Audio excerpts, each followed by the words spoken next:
Hello, America. How you doing today? Hopefully, all my brothers and sisters out there, my fellow veterans, are doing good. Now, this Friday in Bowling Green, Ohio, I will be doing a roundtable with Senator Sherrod Brown. And then I believe October 4th, I'll be doing another one in Youngstown, Ohio with Sherrod Brown. And hopefully, all you Ohio veterans will tune in and learn about the PACT Act and what you should be doing, what you shouldn't be doing, and how it's all going to work for you. And now the major announcement that I said last week that I'll be making today. I want to introduce everybody to my brother from tragedy, my brother from another mother, my brother from the Air Force, Mr. Keven Hensley. He's going to be my permanent co-host from now on. So welcome, Keven. How you doing Tim, today? How are you? I'm doing good. Good, man. How are you? I'm all right. You want to Happy go to ahead be and here. Happy to help. I'm happy you're here too. You want to go ahead and let the people know a little bit about yourself, and then we'll go ahead and bring our guest on. Sure. My name is Keven Hensley, as you said. I'm a Iraq, Afghanistan vet. Served 20 years in the Air Force related to toxic exposure. Just here to help out Tim. Love with our brothers and sisters on what resources and information get the care and benefits and quality of life that they need. And everybody is one-stop shop. So we're coming on here to be of people and contacts out here to network with. And we're really happy our guest on today with us from Ground Zero. So Tim, I'll let you go into a little bit more on that. All right. And let everybody know the chat line is open. So if you have questions or comments, feel free to go ahead and put them in the chat, and we'll try to get them on the air for you. And now I'd like to introduce our special guest. He is a former fireman with the New York City Fire Department. He advocated for 9/11 first responders so they can get their health care due to their illnesses that they received from working at Ground Zero. And thank God this man came and joined us at Burn Pits 360 and helped us advocate for the PACT Act, because he taught us a lot about how it all worked. He, when we hit the low points, he kept us up. When we hit the high points, he made sure we stayed grounded, because he knew sooner or later something was going to happen and bring us crashing. So he made sure none of that happened. And I want to welcome Mr. Joe Mckay to the show. How you doing, Joe? Hey, doing great. Tim, Kev, doing good. All right, it's good to see you again, sir. The band's all back together. Yes. Yeah, definitely. I got that vibe as well. Now, Joe, you were a fireman in New York City when the Twin Towers were attacked. Now, did you actually work at Ground Zero? Yeah. I had on 9/11, I had about 3 years on the job. A day, we were actually running a small. We had an emergency fund where it goes some family emergency for someone that we worked. We kept like $4,000 or $5,000 in there. So for that reason, we were all at a golf tournament on Staten Island within. And that's where the day started at 7 on the golf course. Guys were getting ready to tee off, and we got word from the clubhouse, the Trade Center. We were concerned and questioning how a plane would be hitting, buildings in the world in New York City. All kinds of questions were going around. The general. Shortly after we was being hit, was we were watching it on TV, and the time then was no question about it. 30 seconds after that, we got a what was called in training, probate school, the academy. They total recall, but it was a paramedic EMT needs to show up to work. But at that time, we had already pretty much guys. We got an order to get to the nearest firehouse, get World Trade Center. So we made our way back into Brooklyn, I should say. We coupled it up with the many gear, and we got down to the Trade Center. So all the members from my company that were working that day were down there. So yeah, we worked on a pile for the myself. I went to the hospital. We had all kinds of issues. The days and weeks after that, it was pretty much every day. When a more structured, every other day or every third day, you were doing the duty in the fun. That went on for 6 months, and we spent a lot of time down there. All right, now, how long after did you notice that you were starting to have some health problems? Oh yeah, I mean, the bruises in our eyes was caked up everywhere. So treatment on the at the doctors and nurses that were basically just giving us eye wash, what have you. Guys started happening, but in the months for a lot of people who were going to get checked out, and I would say probably within the first, had sought treatment for it, and more and more guys were feeling, as far as the lung issues and some other stuff. Started on day one, and it kept going.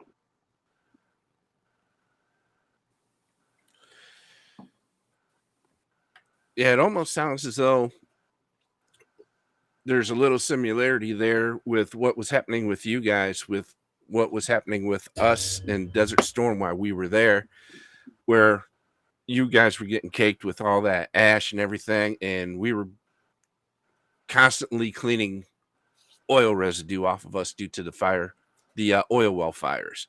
So there's some similarity there. Now, when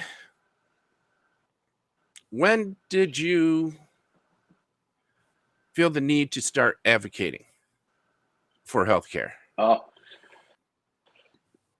Well, I would say probably I had been retired.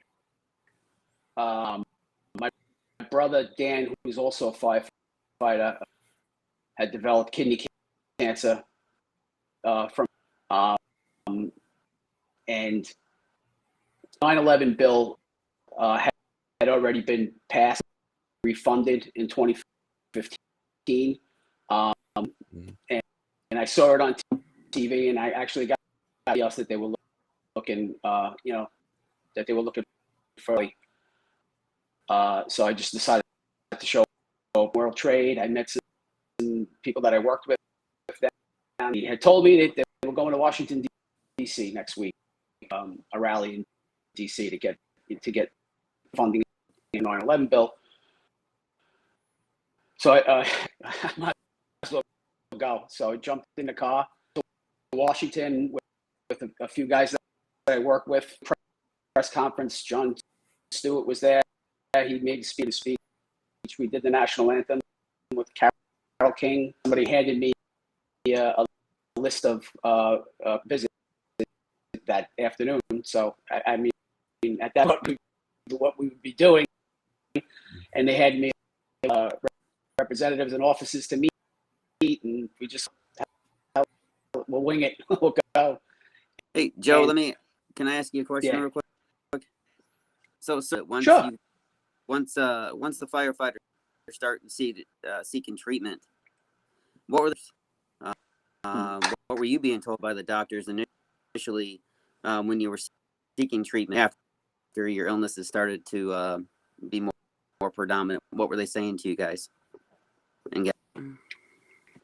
Well, we were dealing with the New York doctors. So the doctors in the fire department are well aware of what smoke. So they were treating us as if it was not a duty issue. There wasn't, I would say, maybe a year or two later, to get people, because a lot of people, not first responders, but anybody that was down there were having all kinds of. I'm not an expert on originally pointed out, but the city was kind of, so I would say, they didn't want to open up, so there was, directly linking anything. Doctors within the New York City Fire Department where smoke exposure could do you, and this right away. That answered your question. Yeah, it did. I just wanted to see if there was any correlation, kind of the understanding of when we were seeking treatment, and then kind of pulling us all together type of deal, previous and past. But I'm glad they were understanding and taking care of you guys. That's what this is all about, and being good people and being good humans and understanding the effects of this that happened 21 years ago. So plus, so no, I was going to say was and some of the other elements that to link to a bunch of really smart people came up. These researchers said that there's definitely going to be. That was the battle. That's when it started. It's all good now, though. All right. Now, when you were going from office to office in the Senate and in the House of Representatives, did you get much pushback from the staff and the senators and congressmen themselves? Yeah, there were plenty of excuses. They kind of peed us off. We had representatives hesitate to, on 9/11 and tell you how great you're a hero, but when it actually helping first responding, they were a little more standoff as well. Well, we don't know. There's no direct link. The cost of it will be it's a New York issue. Was that it's not the country. It's New York was attacked. Another first responder who I was advocating with said, anybody in Hawaii say, when it's a Hawaiian problem? No, it was. That's us on what it's like. The lobby did face a lot of roadblocks along the way, but we were in the right. We knew it, and we weren't going to stop. Yeah. So when did you become Foundation? When you initially first started advocating, or was that prior to this? During that during that time with John Field and the Feel Good Foundation. Oh, and I just you cut out for a second. I just wanted to make sure this place would feel good. Yeah, I just wanted to know when you became a part of the Feel Good Foundation down with John Field, and was that during the advocacy initially, or was that afterwards? Yeah, or during the. Mm-hmm. Yeah, 15. The people, Ray Pfeiffer, John Stewart, there were a few other firemen, involved with it, and essentially worked downtown, lived downtown. Was my introduction at that time, and then they would let us know when they needed guidance to come down in DC, when they needed phone call. So 2015 was my introduction, and the rest of the guys, and it kept really the only people that were fighting for. So it was 2015 was my first. Wow. Now, when you started advocating and started getting to know John Field and everything, when did the idea of the memorial wall come up? John has in Long Island. Yes. Mm-hmm. That's a question for John. I don't remember, to be honest with you. I'm not 100% sure, but I've been at it for a while. He might have did it before. He might have started it around before 2015, but it's grown. Unfortunately, it's going to keep growing, and yes, he's added the to that memorial. And I believe he's actually next year he's going to have to add another one or sides of these big memorials. Like I said, it's unfortunate, but it's going to keep growing. Yeah, I got invited to the last ceremony here. I think it was last week, but I had missed so many doctor's appointments because going to Washington, D.C. and the White House and everything, I could not put them off anymore. So unfortunately, I could not go. And I hear it's an extremely emotional day when he holds that. Now, when everything was finalized and passed for 9/11, how soon after did you get the word that veterans were going to start advocating for a bill because of our illnesses due to burn pits and other toxins? So actually, it was the day the bill passed. 19. I had John Field and John Stewart. We were talking about something else, and John Field had brought, there was an issue with these burn pits. I got it. It was a week or two after I took a little time and I found out what it was all about, and it kind of came back a little bit, and noticing immediately the parallels between with the 9/11 community and the burn issue. I mean, when you're a firefighter, you get trained, and they teach you is that the smoke that comes from is like some of the worst. The plague and all the other stuff that's in there, your body. And that we had down in the list of toxins were similar to what being you guys were being exposed to. Obviously, benzene being one of them. All of these different expert on it, but I had it was environmental science speaking about the how when you consider what was this, the ink toner, the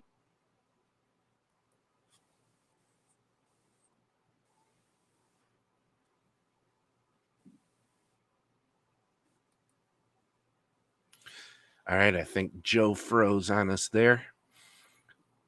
Yeah, I think he did there. Mm-hmm. It's a good picture. Now, yeah, here he comes. He's coming back. All right. Welcome back, Joe. Sorry, we got a little technical. That's okay. So what I was saying was that we're good picture. Thank you. Yeah, we're good now. The chemical compounds that were made that day from all of the heated for 3 months, basically. Never even imagined in a lab you were dealing with something new, and a giant question as far as how we were going to in the years, in the months and the years ahead. Now, as you were starting to join in helping veterans out, and you started to notice that a lot of our illnesses were very similar, if not exactly the same. Did this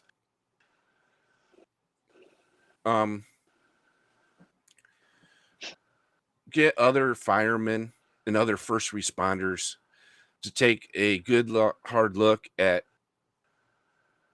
helping veterans out at any point in time?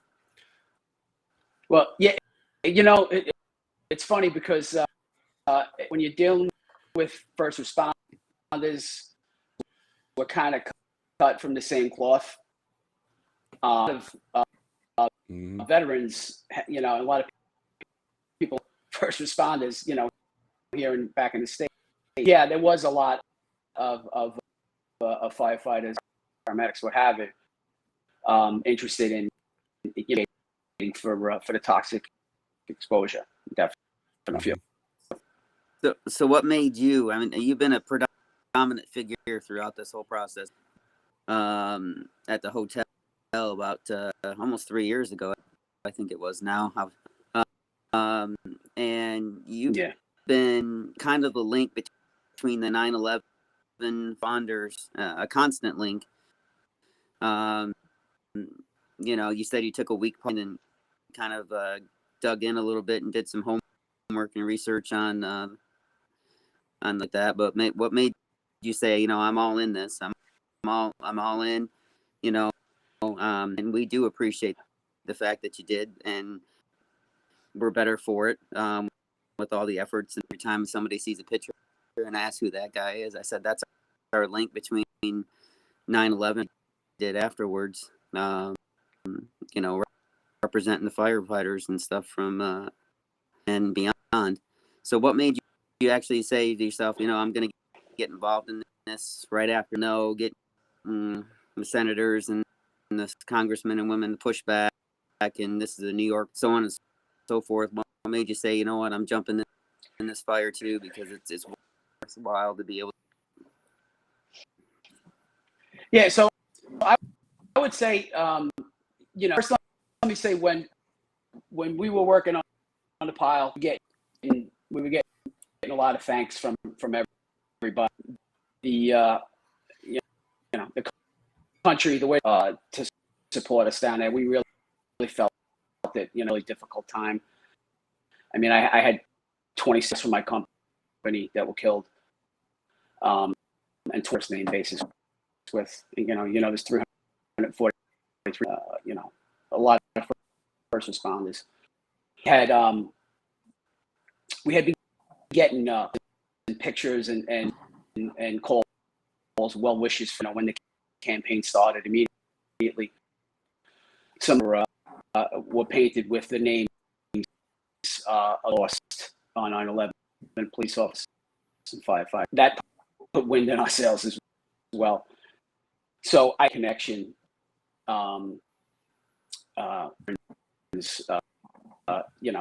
It was a continuation, and can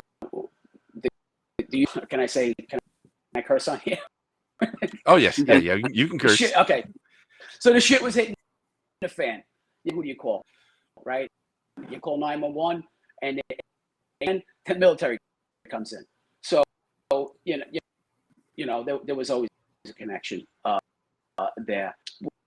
When I started doing the homework, fast forward to 2015, watching videos, it was that really cemented it for me. The words cluster headache, condition that I developed as well. It's also the pain is the most painful condition known to a lot of doctors and researchers. I've gotten this, this diagnosis my 6 months after 9/11, working on the pile. What this condition is that there's no Leroy has the same code. I had saw him speaking the word cluster headache, and at that point, I to get his phone number, I wanted to speak to him, and so yeah, there was a few things to advocate for, for veterans. And I mean, if I had to, I don't know now, but there's a. Let's see if I can pull it up real quick. There was a cartoon, a political cartoon, I think it was, in New York City, around the time when the bombs started dropping in.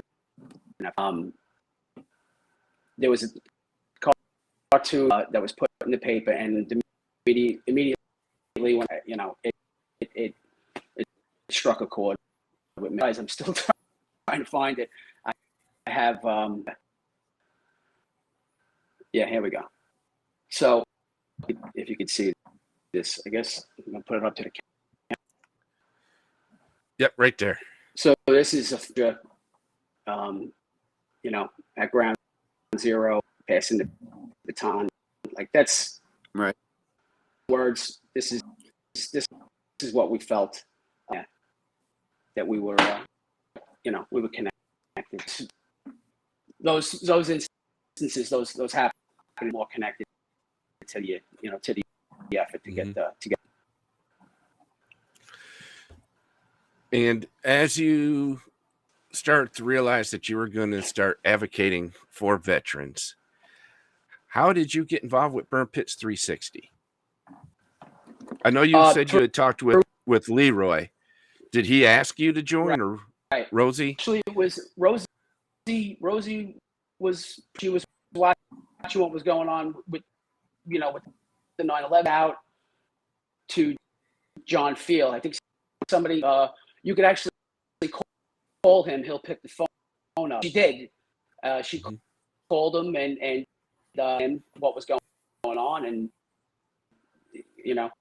pretty much within a few minutes that he and John Field that he would agree, and obviously, so yeah, what happened around then, 2019, when Rosie reached out first. Yeah, and I heard once she talked with John Field, he talked with John Stewart real quick, and I guess John Stewart called Rosie and says, "You need to come to New York now." So I guess that whole scenario happened pretty quick. And yeah, it was now when Burn Pits 360 asked me to come on here about 2 years ago, matter of fact, it was Keven who called me and asked me to join up. That's when I started to notice everywhere I went, when I was wearing my Desert Storm hat and a Burn Pits 360 shirt or whatever, every single first responder I would bump into either gave me a hug or thanked me right away. And normally I wouldn't get hugs from anybody, but when a fireman or a policeman came up and would just hug me, I knew right there and then we had the support of all first responders everywhere. And that is one thing that I know Keven here will agree, we're extremely thankful for. And now when we got started hard on the PACT Act about 2 years ago, you were a guiding light to us because you knew how the system worked, where we were just learning. And the advice you gave us was extremely helpful. And when you noticed that things weren't going quite our way, did at any point in time did you even think about saying, I've already went through this, I don't want to go through it again? No, no, not at all. I'll tell you. I mean, when I started, really did, into the topic of burn pits and very, I haven't just with the 9/11 bill. I said, what's the difference? You have people that sign up to serve, that lives for the, to protect and serve their fellow. We were in the right. You never can otherwise. Oh no, you guys don't deserve this stuff. We need to take care of this. The blueprint was the same. That are willing to lay it all on the line. In the back of my head, I said, how could then, knowing how difficult it was for us, it's probably going to take a little time to convince people. Right? It's easy to fight. We'll leave it. And I knew that you guys can, for the help that you guys and deserve. So going through this. No. So go. Yeah. Go ahead. Go ahead, Joe. No, I was going going to say through this process. Right? The term no-brainer. It was a no-brainer. So going through this process, was there a similar thing during your bill that happened with the PACT Act? I mean, we went from the warfighter bill to like 12 to 15 other bills that got introduced, and then we went to the omnibus, so the changed numbers and through the House and through the Senate, and then it number and a different bill number, and just the small nuances of that stuff. That's what happened to you guys with the 9/11 bill, as there was with the PACT Act and the birthing, and I guess you could say. The difference being like the way they were written, and this was all done by staffers, themselves. But the biggest issue, I think, more than one group, and for different times, like you guys was many years ago. All of these, different exposed military over the years, over decades, going back, putting all of that together is, and when each one has their own little niche they want. So, the whole thing, the bills and change, it was just a process of everybody's bills coming together to have a comprehensive. That's not going to leave anybody out. I know there are still issues out there with a lot of illness added later on, and this was something that we dealt with, and we didn't get cancer immediately with the 9/11, which contrasts to the burn pits and the toxic exposure bill. With all, it was so important to get everything together and out. The right away. The bills, it took years. I believe recognizing that that these issues, these cancers. In my head, I felt like we, slowed down, and we brought a lot more people in cancers and a lot of these other issues where with the 9/11 to get the recognition. Happy about that. About is put in right away instead of having to come back many years later. Let's say to get a lot of stuff that got added immediately. And I know like stuff that needs to be added, but there's provisions in the bill. So yeah. So on that, your question. yeah, cancers that you said that weren't put in initially and stuff like that. Was that a point of discussion, or the bill had it differently than what the 9/11 bill originally had, or something? Was that up to that point to throw them, put those cancers in, or make sure they got into the bill than the 9/11? Sorry, Kev. You just give me the question real quick again. I got the end of it, but the problem. That's fine. So that with the cancers in the was that kind of a roundtable discussion about making sure those got in, kind of different than what the 9, or was that something you guys we were just going to put in there and go from there? Well, we were trying to get done at immediately in 2010. They were pushing rather.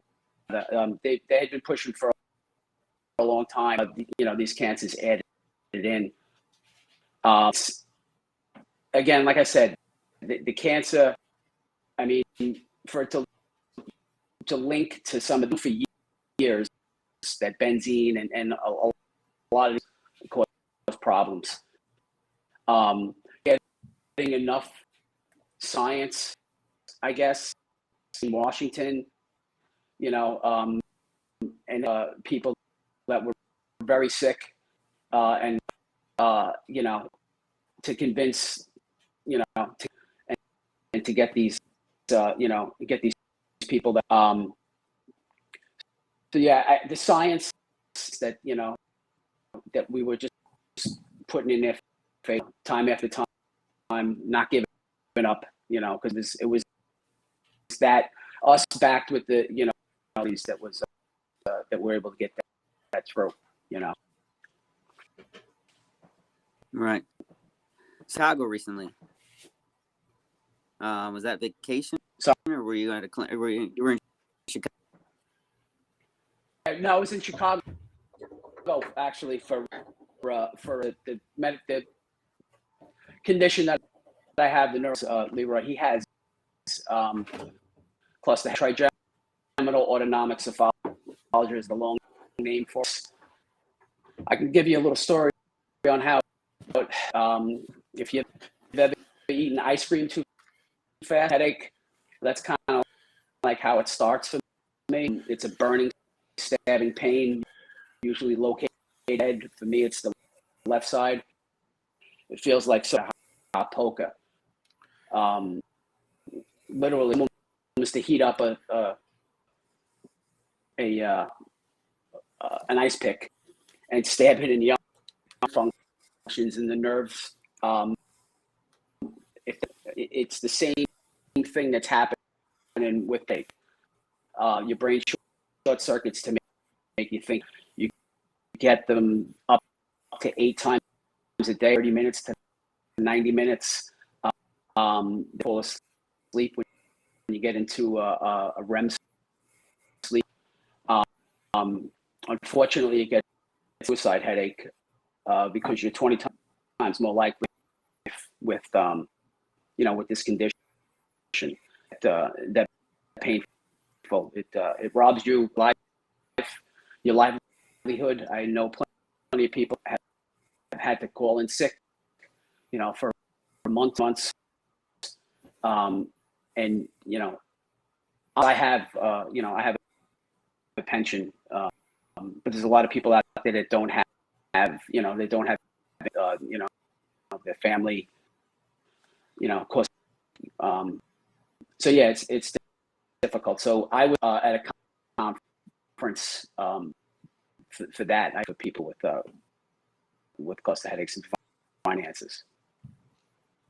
Yeah, we so that's that. We're finding out more and more that vets are having these issues. I've talked to you about these issues because everybody keeps saying it's migraines or just having a bad episode of migraines, and we're just trying to get answers because the answers provide hope.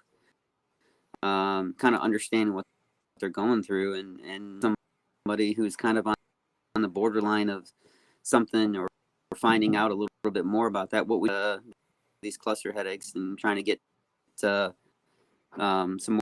more information about it with the district or what have you.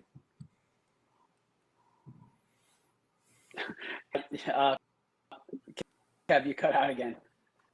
Internet. I'm sorry. Damn internet. So what is your advice?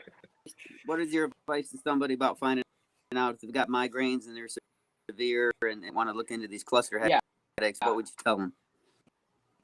So migraine, cluster headache, the primary, and especially for migraine, I don't have this, but I know, and just in general, not in general, a lot of vets that come back do develop headache disorders. It's a disorders that they, that they face.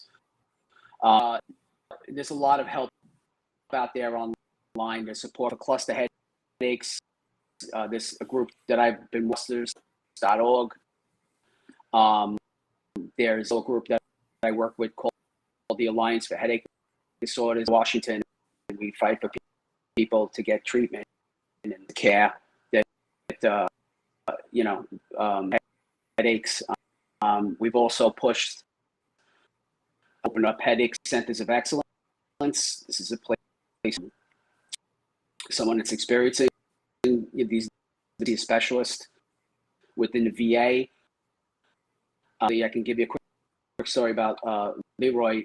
Had been dealing with these headaches for quite some time, on top of losing his job as a tech control.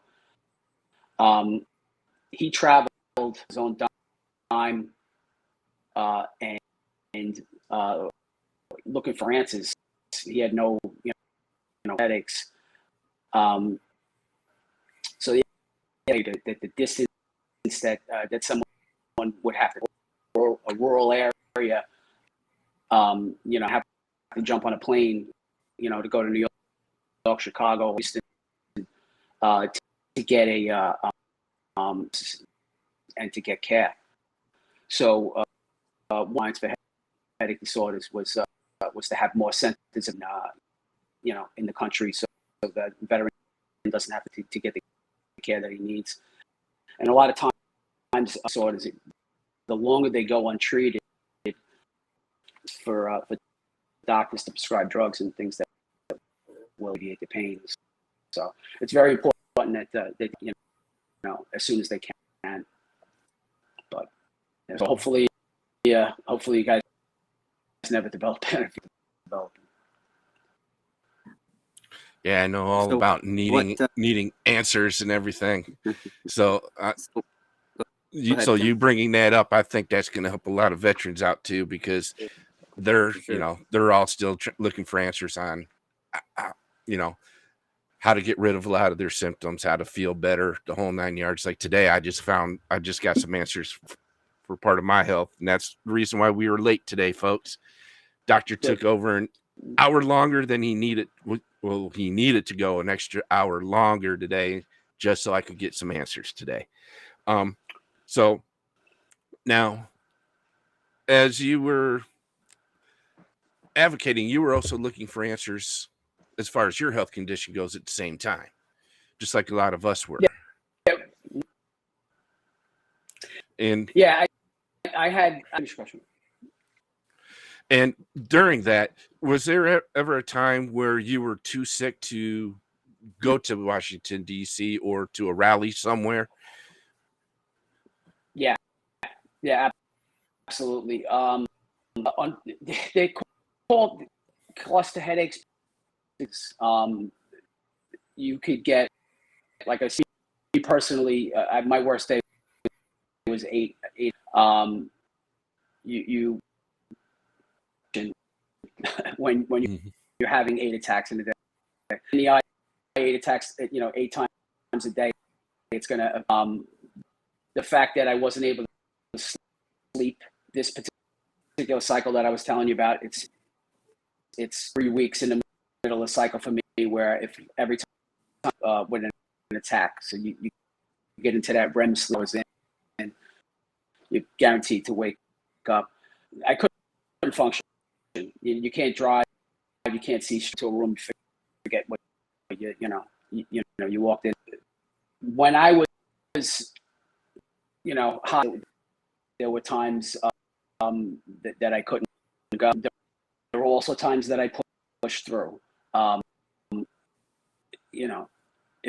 If I'm having 3 attacks, I would push to get to Washington. An oxygen tank with me, and of course, that's what I used to abort the attack. Something as simple as oxygen and getting oxygen saturated helps to alleviate the pain of cluster head. You wouldn't believe the fight that we had with them to recognize it. Oxygen had been used treatment to abort cluster headache attacks. When I believe it was CMS, which is the organization that overseen one day, that they weren't going to cover oxygen as a treatment. And there was a lot of advocates out there that fought for about 10 years. They just recently, I would say probably like 6 months ago, So again, getting back to the question, yeah, that was difficult to advocate. But my thing was, if I was getting 3 attacks during the day, sleep and drive down to Washington without having to worry about the wheel, and with me carrying the oxygen tank around, they didn't give me a hard time, as far as that. So yeah, with a medical condition, whether it's breathing, being in a wheelchair, or having a neurological, it does, it makes it difficult to have dealing with that, consistently. So, you push through when you can. And I still owe you a huge thanks for actually bringing that up, because if it wasn't for you, I would not have been able to go to Washington, D.C. at all. You actually overnighted me a portable oxygen concentrator, because the VA only gives oxygen tanks. And I live near Cleveland, Ohio. And if I'm driving to Washington, D.C., I'd have to load up at least 20 tanks just to make it through a few days in D.C. And the VA only gives you so many per month. So I would have been over my monthly limit. So if it was not for you, I wouldn't have been able to advocate at all. So I personally thank you for that. And my pleasure. The inspiration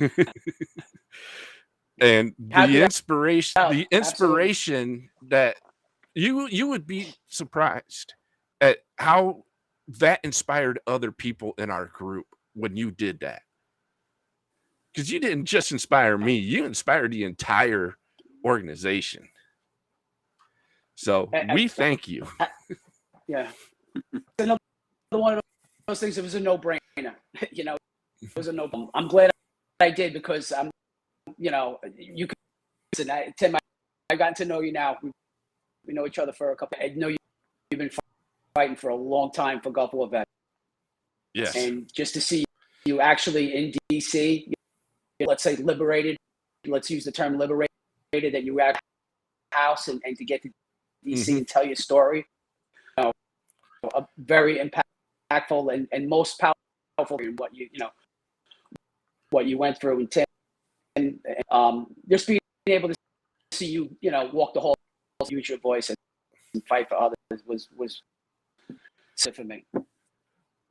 Well, not only did you inspire us, all of us, by loaning me the oxygen concentrator, but when all of us were able to tell our stories,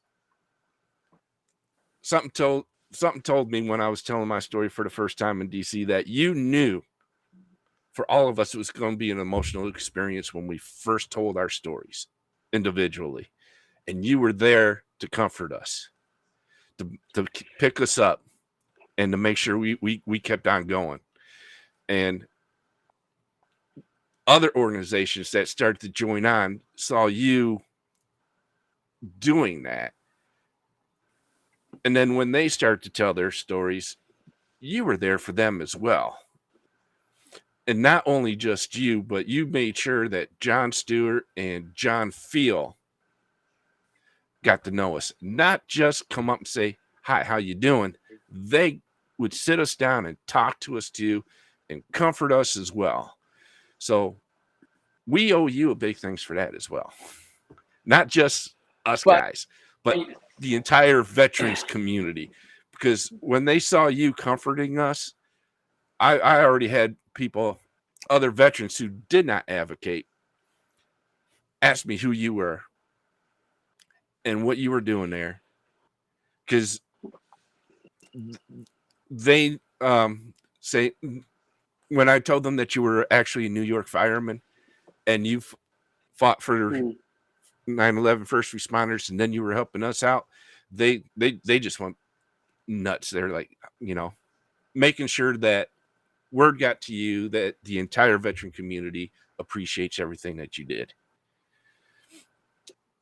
Well, I'll say, I won't speak for John Field and John Stewart. What I will say is that they connected with the veterans community. John Stewart and John Field of the veterans community for forever. John Field being and John Stewart's done so much for us. And I mean, he's been at it for a long time. I don't know. The personal connection that made with you guys was kind of uncommon because we had, with the 9/11 bill, with others from the same cloth. So I mean, they listen to your stories and what you were going through. So I mean, how can we connect? You feel that connected, what you got left it. So it was easy. Because we had seen it so much that we fought with in Washington that was sick ourselves and pushing through. Some of those, a lot of those we lost along the way. Wesley, having the same thing happening, with Wesley Black, who one of the guys that really, Wes was a fireman before he was a first responder as well as a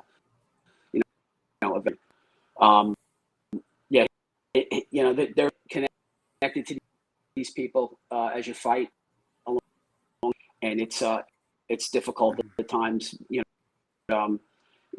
I had mentioned it times to a bunch of people that we work with.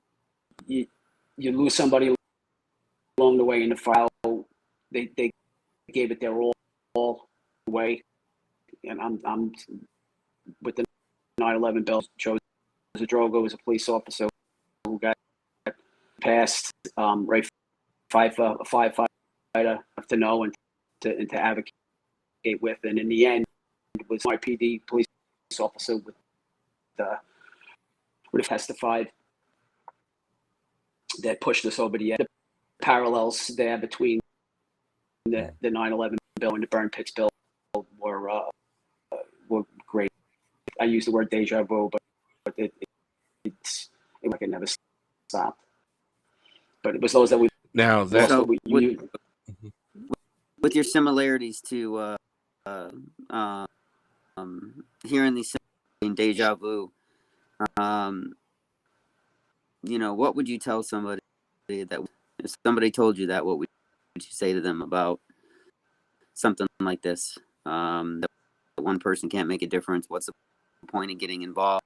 Those kind of things. But what would you for the 9/11 thing and first responders and also veterans? What would you tell somebody that making a difference? Told me, 20-something years ago, today, and having worked, with first responders, and to get legislation passed. I'm just a kid that grew up in New York City in a house, took a test and got a civil service job in my life. I people out there that don't think they can make a difference. It's just, here I am doing a podcast, haven't seen what I see, to advocate is your story. And even if you don't have a story involved with, with whatever they for,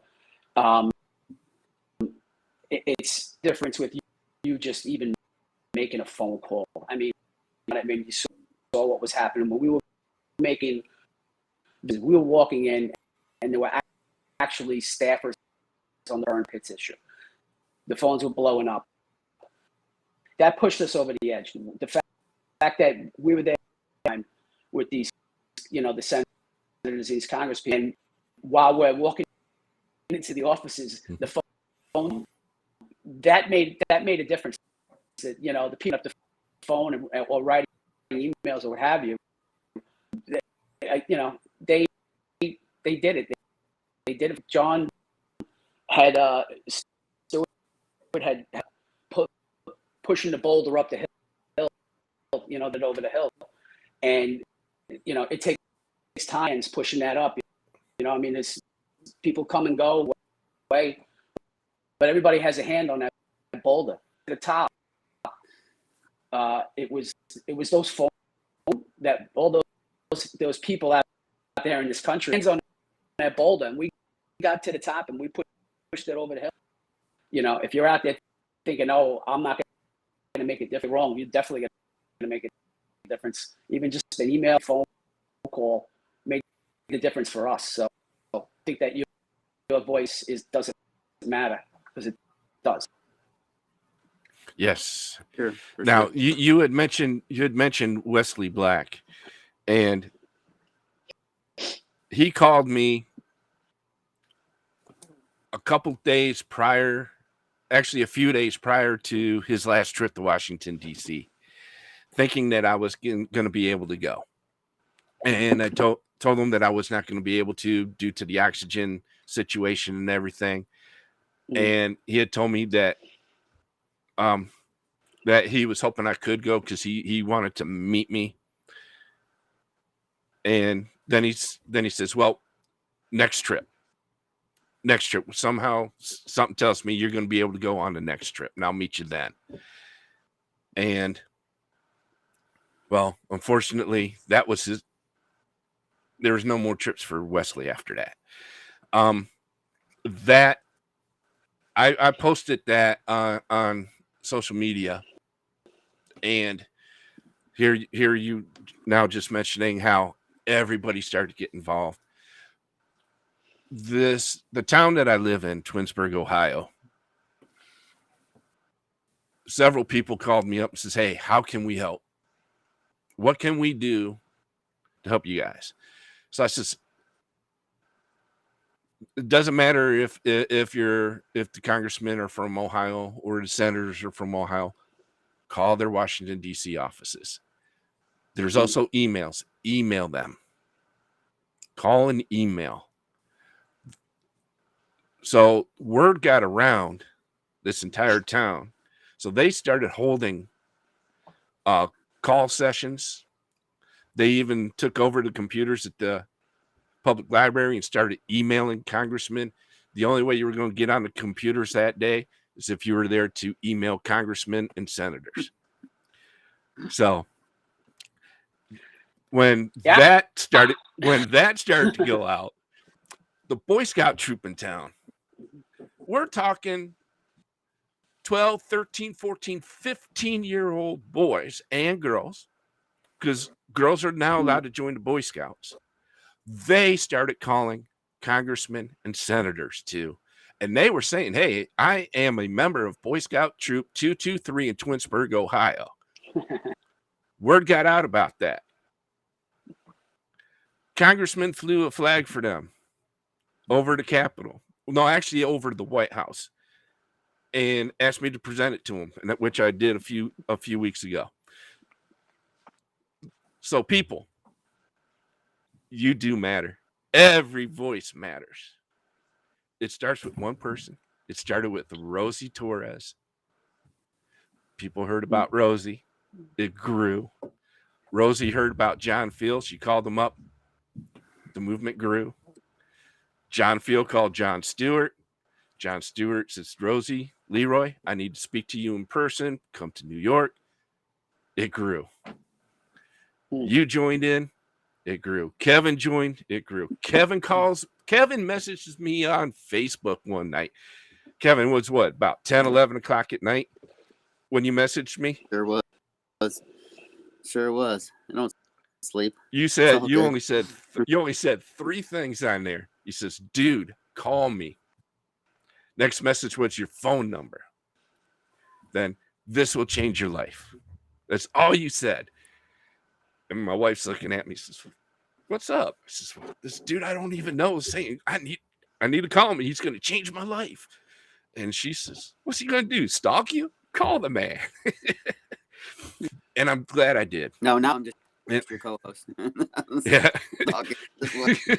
Because now he's my brother. Just like you, Joe. We're brothers now. So, but he told me about Burn Pits 360. So I had him on speaker. And Marcy's listening. And she's like, this is exactly what you need. So my voice started to get heard now. Marcy's voice got heard about being a spouse with somebody who's sick from burn pits. Her friends heard. So they started donating to Burn Pits 360 and other organizations. So then it grew even more. And then you're right. Come Firewatch. And Pete, I think that's when all the phone calls really started happening.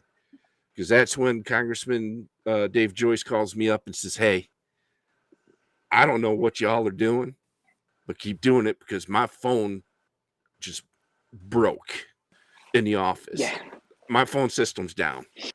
We can't take phone calls in the office anymore. So keep doing what you're doing.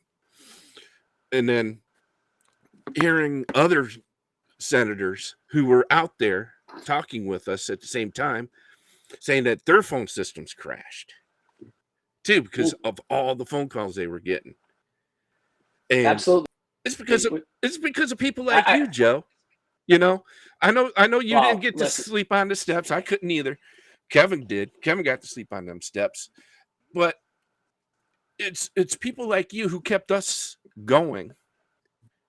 And then that energy, because I think you were the first ones to say, hey, this isn't about being a Republican or a Democrat. This is about being an American. Red, white, red. It wasn't a red or a blue issue. It was a red, white. And I'm glad you brought that point up about the Firewatch. I mean, that really, want that optic. When you had sick and dying veterans camped out of the Capitol, and and we had support before that already. When the optics of that hit the general, it has Congress now. They're getting ready to, and they just, they blew up this. We thought we had the bill passed. Yeah.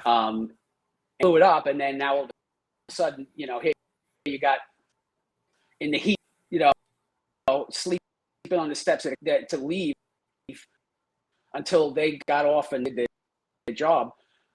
People noticed that, and it was on their radar before.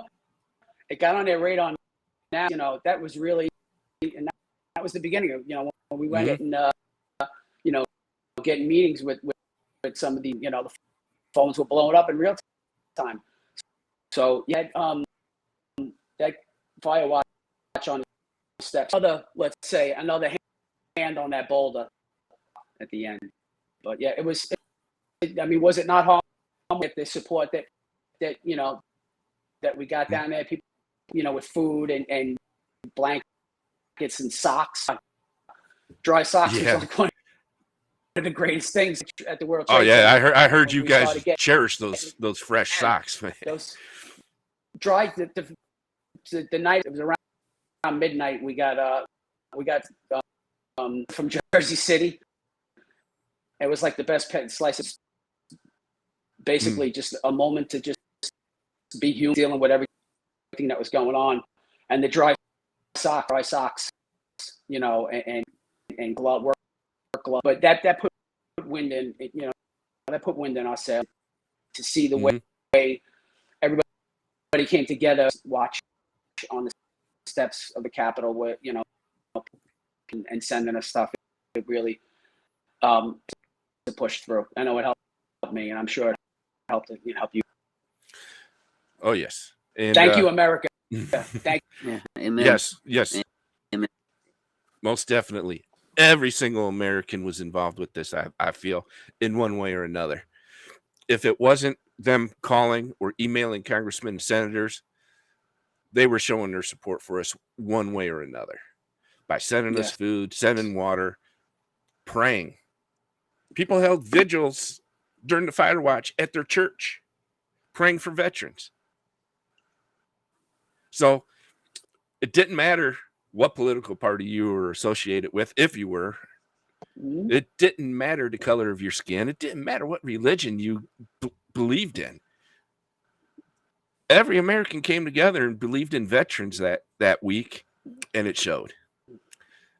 And now there's some senators who are wishing that they had noticed it before their second to last vote. Yeah. Now, what, Kevin, this is going to be a question for you too. What is the most memorable part of advocating for both bills for you, Joe? One moment that you will never forget about.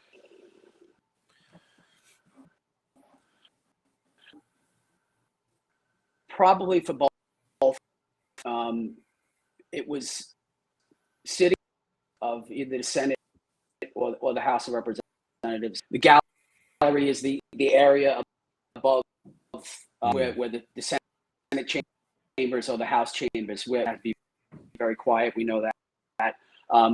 Oh yeah. But it was in the gallery, watching the vote go down, all the people that you fought with, along the way, and whether it's this burn pit spill, toxic. You've been at this for 25 years, trying to, this as well, Kevin. I mean, you know it better than that long journey, and then finally becoming a reality. There wasn't a dry eye for either one of those efforts, whether it was an issue. I sat alongside women who sat in tears of sorrow for the ones that we lost. That was probably the best moment, the most memorable for both efforts was knowing that really that helped. Sometimes it might have been too late. We finally got it done, and help is on the way. Yeah, I mean, ours, we were in the press conference, and I think, Joe, were you there in November with us? I think you were, when we got the word that, Yeah, I was. When it was the day after my birthday, we're walking Joe and I are walking the halls with a bunch of advocates, and I grabbed my oxygen concentrator, and I told everybody that this was my new.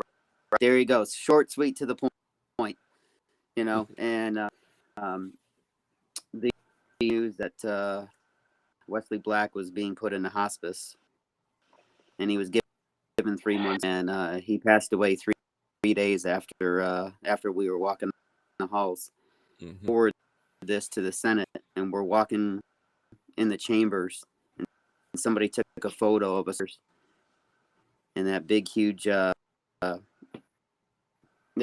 picture of I think a big huge picture as we're walking up the steps, and we're going in the Senate chambers.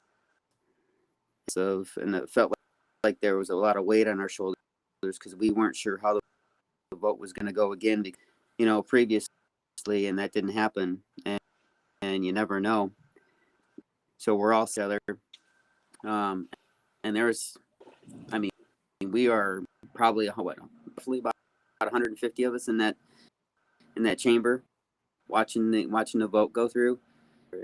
and just the raw emotion. And then when we got past 60, it all started to come to the folks feeling that emotion. And I know Rosie had to step out, and when we were at that press conference afterwards, and we had grown men and women hugging each other, and from different states and different backgrounds and different places in the world, and coming for all these people, and being able to let loose in celebration was, you said, Joe, you put it a different way, you put a little spin on it, but it's the same feeling.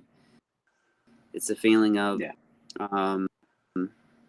we did the right thing, they did the right thing, being care of one another, and we finally got something passed that is long overdue for our 11, or the PACT Act, or you know, whatever bill comes, doing the right thing. And it wasn't a red and blue issue, it was a red, white, and blue issue. All Americans, we're all people here, we're all human beings, and it showed that that's what mattered the most. Absolutely. Yeah. Well, one of my most memorable moments is, didn't matter where I was at. Well, before I go on, need to let the people know that due to my health issues, not only do I need oxygen from time to time, but I also have to use a walker for safety issues. But it didn't matter how far away I got away from the group just to get a moment by myself or whatever. John Stewart always seemed to be able to find where I was at, and he would come over to make sure I was okay. And the day of the final vote, that Tuesday, and it's what, 100 degrees outside, even in the shade. Oh yeah. And I'm pouring down sweat all day long. And I always had water. But John walked up to me. He says, "Tim, are you okay?" I says, "Yeah, I'm okay. I just need some time. You know, I just need to sit down and just collect myself. I'll be okay." And he says, "You don't look okay." I says, "John, I'm okay." He says, then all of a sudden, out of nowhere, he goes, "Will somebody go get this man some fucking Gatorade already?" All of a sudden, you see 40 people we never knew before until Firewatch go running. They go running. And about 20 minutes later, they're coming back with Pedialyte and Gatorade. That's one of that I will never forget. But the true emotion of the whole thing that I won't forget is that same day, that night, after the bill passed and we knew it was going to go to the president, I'm walking out of the building behind Rosie Torres, and she finally got a signal on her phone, and Leroy had already been calling her because he had been watching it on C-SPAN. And as soon as she saw him on FaceTime, and I think all he said was "baby," and she collapsed, and I'm trying to catch her. A staffer from Senator Gildebrand's office was walking right beside me. She dropped her. She's the one who, with the camera, filming all of us. She dropped her camera. Tried to help me pick Rosie up, but Rosie was in hysterics. Rightfully so. And she's on the phone. She's finally able to start talking to Leroy. And she goes, "Leroy, hold on." She turns to me and says, "Tim, we did it." And she thanked me. She didn't need to thank me, you know, but because I feel I know I need to be thanking her for giving me these opportunities. But that, I think, right there is the most emotional part of the whole thing that I will never forget, is in her joy and hysterics of being happy that this bill passed, and starting to remember like Wesley and Kate and the other fallen Bill Thompson, advocates. Yeah, Yep. sure, yeah. She took the moment Kate, to thank right. somebody,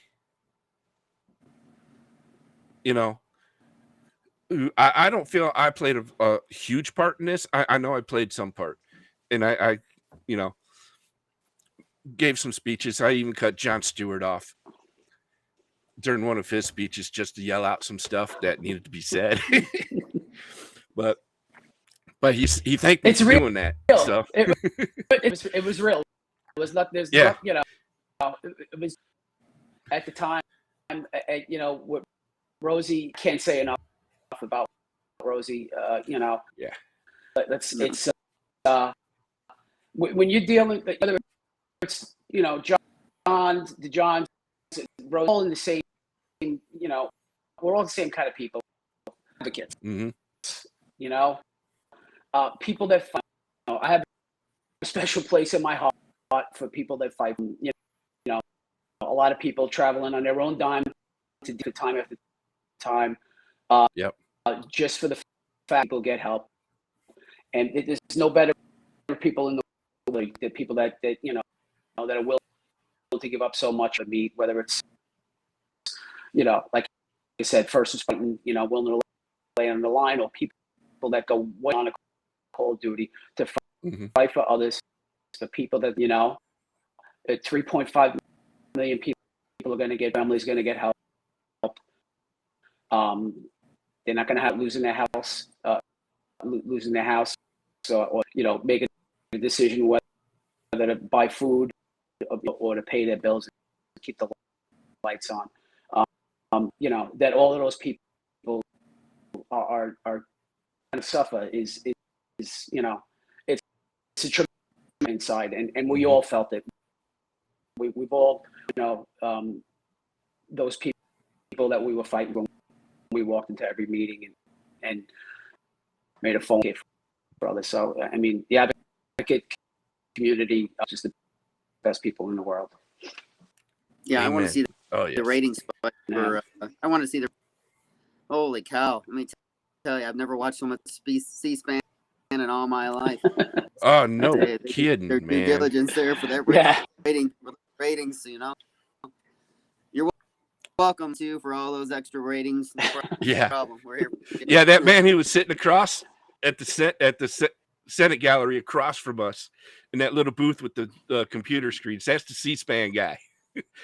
Yeah. So I'm giving him props because he caught some stuff on C. He caught some stuff that he probably shouldn't have, but I'm glad he did. Like the fist bumps when it got voted down, the fist bumping going on and everything. Thank you, Mr. C-SPAN guy. You did an awesome job, and thank you for putting up with us for these last few years as we pushed for this bill.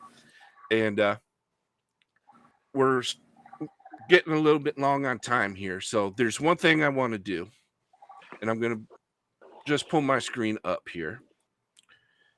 And as people can see, there is a painting behind me. So we're going to kind of bring it up. We'll wait till Joe comes back here real quick. There he is. Sorry. All right. The dog's barking. Sorry. Oh, yeah. My son just came home, so.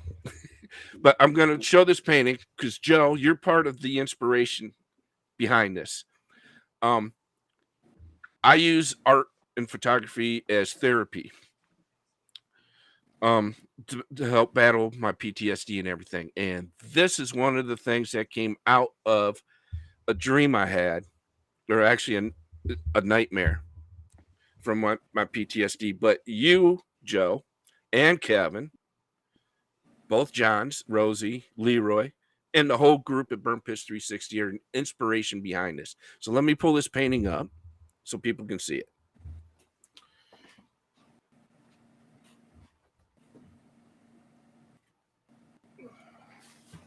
All right. Let's see if y'all can see that. It's called. All right.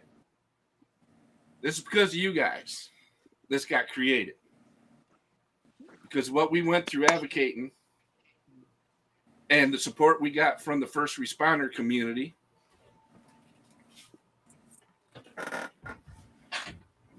Okay. I don't know if people could have heard me from there, but due to the support of the first responder community, firemen, police officers, EMT, And because of people like Kevin, Rosie, and Leroy, that painting got created. I was having a really bad flashback nightmare one night. And it was about me actually lighting a burn pit in Dhahran, Saudi Arabia.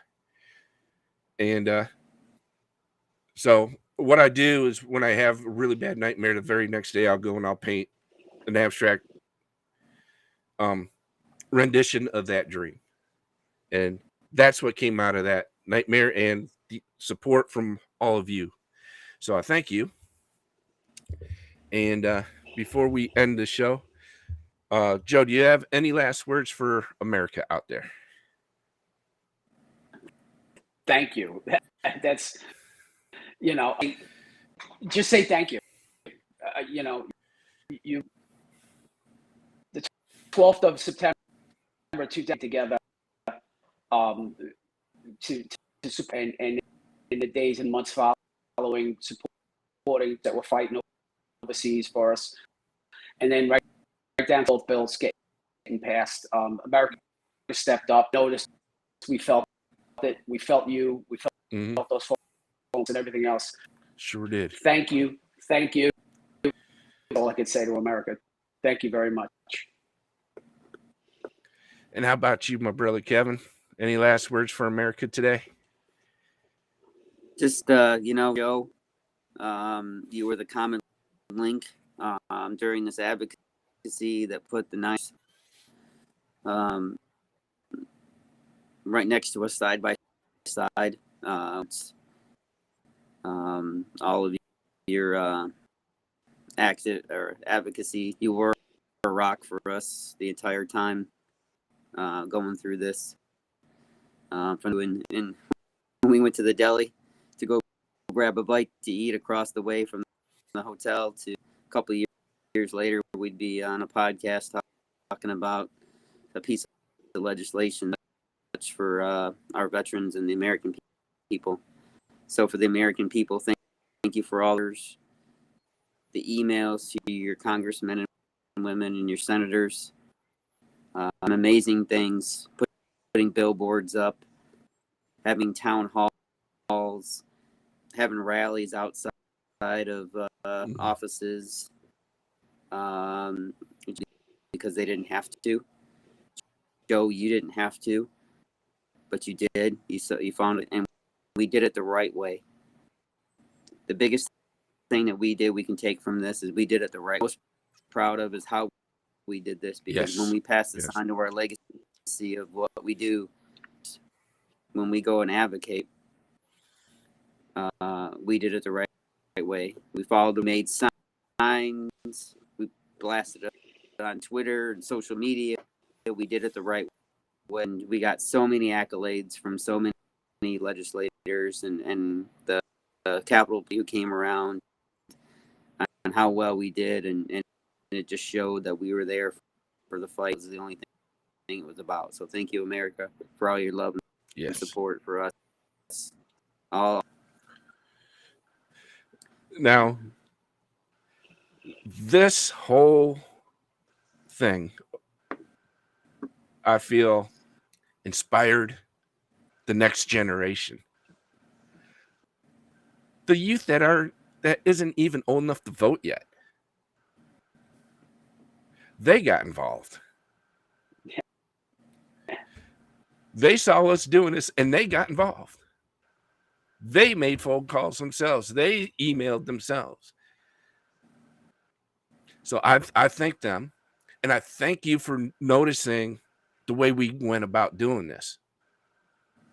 This is how you fight for your rights. No violence. Yeah, there was some name calling going on. We kind of called some senators out and embarrassed them. But sometimes you got to do that. But we did it respectfully. We didn't call names. We didn't give them no nasty nicknames or nothing. We just pointed out their mistakes. Did it embarrass them? Yes, it did. Did it inspire a whole new generation of Americans? Oh yeah. And I think that was a big part of why a lot of them actually changed their vote the very next day. Because they voted it down on a Monday, and then that Tuesday we're calling Schumer up and saying, "Hey, you need to put the bill back on the floor." Was it like a day before? No, it was a whole week. It was a week. It was a whole week. We were out. The whole week. We were out there for 6 days. Yeah, that's right. Because you and I had to come back to Ohio because there were a couple rallies that I had. Well, you actually went to the one up in Cleveland from that one guy, and then I already had another rally in the works that I could not be a part of. So, but I think this also opened up a lot of people our age's eyes. And I'm glad and I'm very happy that they all opened up their eyes and put their differences to the side and put everything into one issue, and that was helping veterans out. So I thank them for doing that and be able to put their differences on the back burner and say, "Hey, look, I can't do this if I'm going to say that. So I'm got to put my beliefs behind me and focus on this one issue." So I thank America for doing that. Not only doing that, but doing it in an extremely respectful manner. Because if we didn't do it the way we did, America, our elected officials would have completely ignored us, I feel. Yeah. So I want to thank each and every American out there, even if you didn't do any phone calls or emails, you showed support that you might not have shown if you didn't see what was going on. So I thank you for opening up your eyes. I thank you for just support in general. You helped inspired a lot of youth across this country by supporting us. So I know they're gonna be thankful for waking them up. And to the producers of No Responders Left Behind, Boy Scout Troop 223, I believe is going to be watching it at their next meeting. And so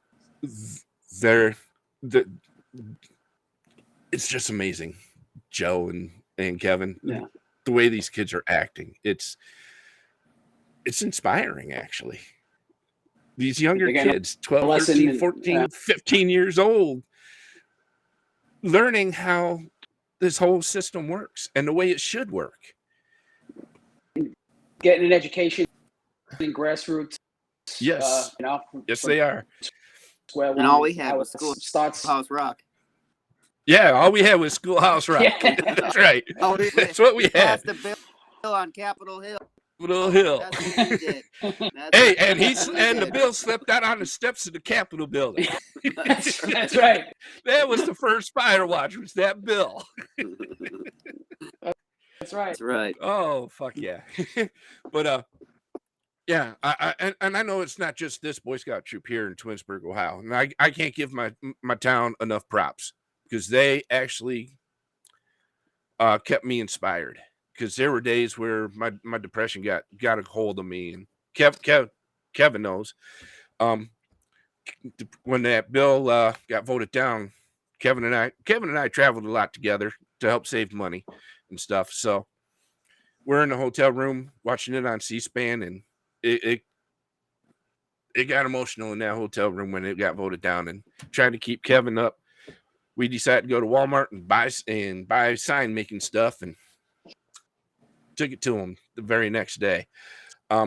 So I want to thank everybody for watching today. I want to thank Joe for coming on. Joe, you're a huge inspiration to all of us. You kept us motivated through this whole process. I think Rosie will agree with that, because I know you help keep her motivated too. And there are times when it looked like John Field was just about ready to crash and burn, because I know his emotions, because he's got a lot going on personally. You help keep him up too. And John Stewart told me I kept him up because, well, it's on video. He broke down in the halls and started crying on my shoulder. So, but to those two gentlemen as well, Takes a village. this entire veteran community thanks you. Thanks you for everything that you've done for us. So thank you, America. Thank you for tuning in. And next week, Yeah, what do we got on tap for next week, Tim? We will either have a group called Sanctuary. Kevin, you know the name of that group? Yeah, Project Sanctuary. Project Sanctuary. Yep. Yep, they'll talk about that they have for veterans and their families and their couples retreats and coming on next week to give us a some information about their retreats and how they can be a informative option for those folks who all get out there. Food, lodging, they have different locations all throughout the nation. You put in an application or you put in a request, and if you get picked up, they do hiking and all kinds of different activities. Of course, that's up to the veteran and abilities. So look forward to having them on here soon. And then the week after that, we're either going to probably do a little segment about hyperbaric chamber treatments that deal with toxic exposure. Joe, I know you just went to a conference that mentioned hyperbaric chambers for cluster headaches. So maybe in 2 weeks, if 2 or 3 weeks when we do that, maybe you can come on and kind of learn a little bit more about hyperbaric chamber treatments. And we'll see everybody next week at 1 o'clock. Our start time is going to be 1 o'clock every now on Wednesdays, unless the doctors keep me overtime. But it was a good one today. I got some answers, so we're going to get some stuff done. All right, America, thank you for tuning in, and we'll see you next week.